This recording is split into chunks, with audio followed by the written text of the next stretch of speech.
and welcome back to my channel, where everything you're about to hear and see has been done in one take. I'm your host, the One Take Man. This shirt is freaking huge, but then again, you're not here to hear me talk about my shirt, you're here to hear me talk about Arrow. I have previously mentioned the DC shows put out by CW, collectively known as the Arrowverse, as a good example of how to build a fictional universe. However, that doesn't mean I find their approach to be completely flawless.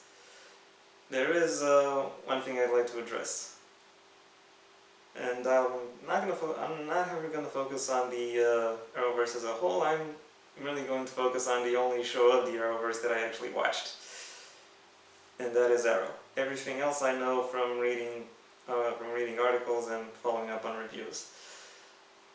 I might not be interested enough in watching it, but I am still interested enough to know how well it does. I might eventually watch them. So, what is the main problem I have with Arrow that I want to address? Well, the main problem is escalation. Some of you might wonder what I'm talking about. Well, let's look at it like this.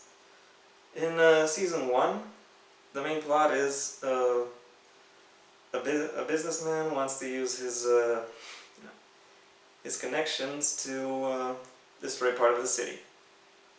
Okay, it's pretty good. It's a decent enough comic book plot on its own. In Season 2, a merc wants to use enhanced humans to cause a general panic in the same city. Yeah, okay, can still work. Season 3. An international organization led by a guy who is freaking immortal wants to destroy a city using some very secret government pathogen. It's still pretty comic booky, but it really kind of escalates a bit too fast, a bit too far. And then we get to Season 4, and the main idea there is a wizard wants to reset the world. Like, that's just shark jumping right there. To no one's surprise, Season 5 scaled the story back a bit, and it's just some guy who thinks was wronged by the hero and wants to get revenge. That's also pretty good. That's also a pretty good idea. However, because we've had so much escalation in the past 2 seasons, he really comes off as a villain too. In order to make it seem like the the protagonist is actually in any trouble. There are simply a lot of things he just happens to know. There are a lot of items he just happens to have access to. There are a lot of things that just happen to go his way. So yeah, that's my main gripe with Season 5. It's not really bad in and of itself, but it is a victim of that which has come before it. And I don't want to address it. I don't want to address it on its own. I want to address the larger question of seasons 3 through 5. If you're wondering what I think of the seasons that came afterwards, well, 6 and 7 were fine, and I haven't seen 8 yet. Might eventually. Anyway, let's get back to our story. What would I change about seasons 3 through 5? Keep in mind, I'm only going to describe this pretty basically. I'm not gonna go too in depth because I don't know enough about the behind the scenes goings on to be able to make that judgment call. So yeah, also I don't really have a lot of I don't really want to change too much how the side characters adapt or how their stories change. Also, I don't know how what I'm about to describe here will change the story for the other shows in the Arrowverse. So for now, I am treating Arrow as its own separate entity, regardless of what happens outside of the universe. Got that? Good. Now let's actually get onto it. With Season 3, I actually want to put the conflict of season 5 in there and maybe spice up the plots a bit. And the thing is, I want Prometheus to be the big bad of season 3. And I want him to attack the Arrow in basically the same ways he attacked the Green Arrow. However, I don't want his secret identity to be the exact same Adrian Chase. I don't want him to have a similar prodigal son backstory as Oliver Queen. Instead, I want to go with a more comic book accurate origin. However, instead of having his parents simply be petty thieves gunned down by cops, I want his parents, or at least his father, to be a mafioso that Oliver kills. And also, he's when we first meet Adrian Chase, important. When we first meet Adrian Chase, we will first meet Prometheus somewhere towards the end of an episode attacking and killing a cop. When we first meet Adrian Chase, we see him as the assistant DA, who kind of has a rivalry going on with Laurel, but is generally a friend and an ally to Oliver Queen and his green-clad counterpart. Not counterpart, alter ego. Because I like having him embody that dynamic of a friendly rival to Laurel and a friend of the force for Oliver Queen. Over time, Prometheus starts getting more aggressive. He starts also attacking Team Arrow. Maybe even takes out one of them. I think Roy should be the one to take that L. And in that same episode, we go a bit into his backstory and into what made him decide to take on the mantle of Prometheus and how he acquired a lot of his skills. Then towards the in the second half of the season, he becomes more aggressive in targeting Oliver and his legacy a bit more directly, and is a bit less inclined to stop Captain Lance from investigating vigilante-related activities. And we also get that great confessional moment where he says that he doesn't kill because he thinks it's right. He kills because he wants to. Where Oliver says that he doesn't kill because he thinks it's right. He kills because he wants to kill and because he enjoys it. And that moment makes him want to give up being the Arrow, and makes him want to turn himself over. However, Roy Harper takes a fall instead. And in the background, we also reveal that Adrian Chase is acquiring the pathogen that is the subject of the flashback storyline. Because yes, I am still doing flashback storylines.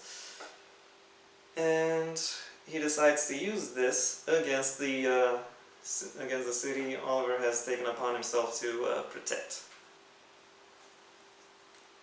Team Arrow eventually stops him, because of course they do. They're the good guys. In season 4 is where we deal with the League of Shadows, and namely, in the first episode, we get the death of Sarah Lance, just as it occurred in the first episode of the first season in our world. However, I want her to. I don't know how that will change the rest of the storyline, but for the purposes of Arrow, I kind of want her to stay dead. So no revival,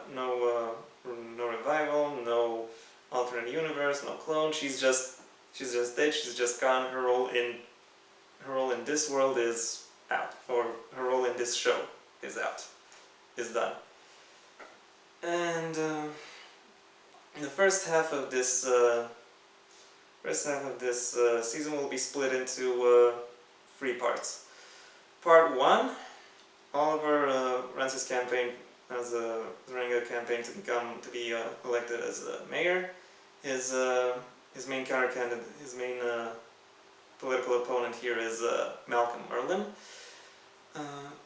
Part 2 is an investigation in the death of Sarah Lance into what caused it.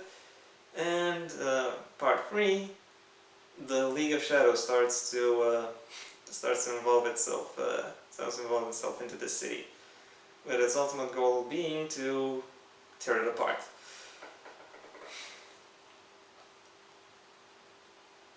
Malcolm eventually reveals that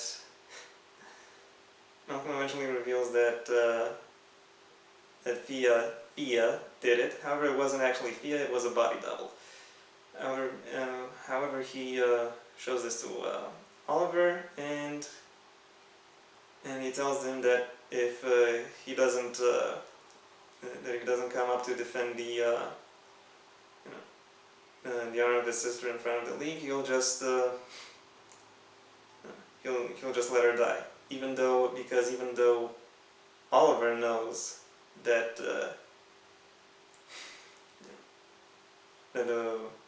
the Fia in the film Malcolm presents as evidence is not actually Fia. Ra's al Ghul, the leader of the League of Shadows, is more likely to believe Malcolm than him.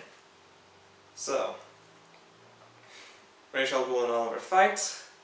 It goes pretty much the same as in Season 3, Episode 9. And I mean exactly the same, with Oliver tumbling down a cliff. However, in the second half of the season, we find out that he actually survived that tumble and is being nursed to health back, to health by Malcolm Merlin. We get a little bit of an explanation onto how that came to be. Mainly, we find out that after the reason Merlin was out of the picture for Season 3 was because he was making amends with the League. However, because he still hasn't made enough amends, he still wants to, Ra's wants to use him as part of his plan to tear Star City apart. And in order to do that, he needs a figurehead mayor who will just stand by and allow the League to tear the city apart. So, yeah. Malcolm is basically a patsy. And he wants to make sure he's no longer a patsy, and he wants to use Oliver towards that end. Because between losing a mayoral election and becoming the worst mayor in history, he'd rather just lose the election. And the plot of Season 4 goes pretty much the same as it did goes pretty similarly to how it did under Damien Dark, with various members of Team Arrow getting attacked, their personal lives also getting targeted. Maybe even Laurel Lance will die, simply in order to make the takeover of the League somewhat more easy. Then when the time comes and the League decides to implement their main plan, which would be I don't know, maybe another biological attack, while at the same time trying to cause a mass panic. Oliver and Team Arrow are standing by, mobilizing general people, the police, and everyone else they can muster in order to keep it contained and in order to fight off the influence of the League. Towards the end of this conflict, Oliver and Ra's finally come head to head again. This time their battle is a lot more heated, a lot more even. However, even this time, Oliver doesn't win, but he doesn't lose either. It ends in a draw. Either they both stab themselves and collapse at the same time, or they both knock each other out at the same time, and Ra's al Ghul is the first one to come, to become aware again. When they're eventually found by the other members of the League of Shadows, and if they knock each other out at the same time, Ra's al Ghul is the first to come back to awareness and tells them to also take Oliver. If, however, they collapse after stabbing themselves, Ra's will call Oliver a friend and offer him a handshake, and Oliver will take it. They then feign still holding hands. The conclusion is still the same. They are found by other members of the League and are brought back to the League's main hideout, and are both dropped in the Lazarus pit and revived. After that, Ra's says that he ordained it as such in order to because Oliver is a good man, a strong man, a brave man, whatever, and his code prevents him from just letting him die. And he also strikes a deal with Oliver. He will no longer interfere in the dealings of Star City if Oliver promises to also keep himself and his team out of League business. He agrees and then goes away. Because I don't want Ra's to die, because I kind of like the idea of having him in the background as a menacing neutral. I don't know. I think it gives more story opportunities in the future. And for the backstory of season 4, because we kind of kept magic out of it, I want the backstory to focus on. It'll be on Lian again, which this time becomes a smuggling center for all kinds of weapons, and Oliver is brought in there in order to find some kind of device that can override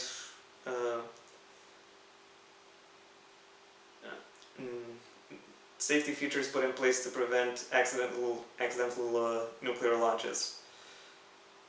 I don't know. It's just something that's generically very dangerous to fall into the wrong hands. He eventually succeeds and then goes into his regularly scheduled flashback story of season 5, where he trains under the Bratva in Russia. As for the current time story, well, obviously we're gonna need something else. And for that something else, I thought I would take a look at a character that I think was underutilized throughout the whole franchise, namely China White. If you don't remember her, she was the triad member who came into Starling City and then Star City every once in a while, and came into conflict with Team Arrow. She's played by Kelly Hu, has a white wig. Yeah, her. In the beginning of season 5, she is promoted to being leader of the Triads, and she decides that her goal as a leader is to make sure the Triads are better protected in the future against the threat of costumed vigilantes. And towards that end, she targets Star City and various other major research and development centers, where she acquires manpower, where she acquires tech, and also tries to disrupt the activities of Team Arrow. And eventually she manages to get enough tech to become very dangerous.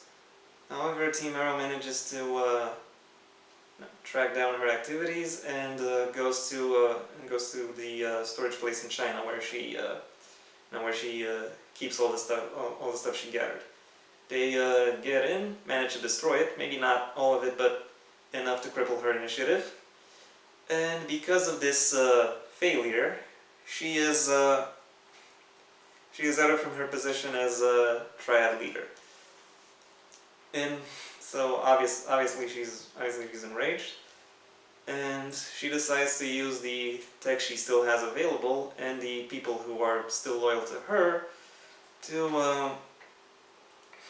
to launch a false flag operation and capture, if not all, then most of Team Arrow, leaving Oliver to gather a team of his former enemies, now reluctant allies, in order to save them from Lian Yu. Because yes, I still want the final showdown of Season 5 to take place at Lian Yu. And also, yes, I still want this, I still want the whole island to be mine, because, I don't know, I think the last scene of Season 5 was such a good visual. And yes, spoiler alert, Lian Yu still gets blown up. With people still on the island, yes. Don't get me wrong, she still loses. Oliver still manages to rescue a lot of his friends, even though some are still on the island when the detonation occurs.